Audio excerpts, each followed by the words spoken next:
Hey everybody, Jim from HAPCO Inc. here. Just want to do a quick video about connecting, starting up, heating up, and then cooling down the BAK LiiOn battery-powered hand welder. So the first thing to point out is, one, we need to connect the tool to the port on the battery. Secondly, we're going to power up the battery. What you're going to see is the battery percentage is going to come up and show on the illuminated screen, and then you're going to hear the fan also has kicked on the tool.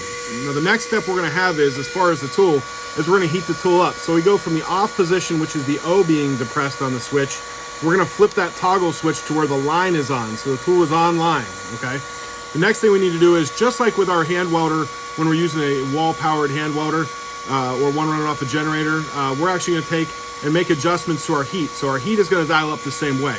Typically when you weld with a hand welder, if you weld with a 5, set this one to a 5 to start. If you welded a 7 or an 8, set it to a 7 or an 8. That way you know you're going to be in about the right range you need to be. As far as the amount of heat, things like that, it should perform pretty similar to the BAK LiiOn that you guys are used to using. So in this case, if I was welding some field sheet, I would take it up to a 7.5 to an 8 based on how I would weld.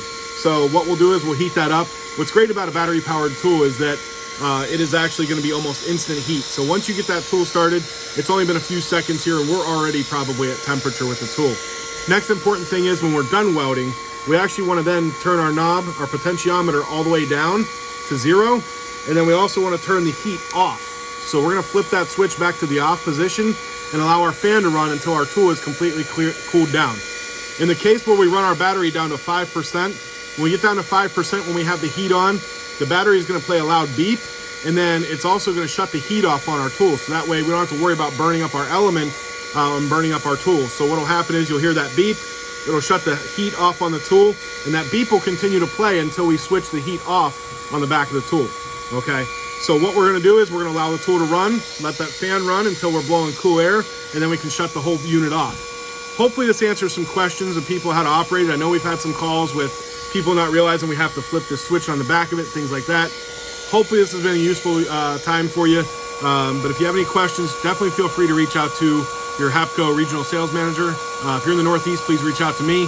We'll be happy to take care of any questions you have, answer where you can buy, any other details you need to know to get your own BAK LiiOn battery-powered hand welder for your service or repair crew. Everybody have a great day. Thanks for viewing.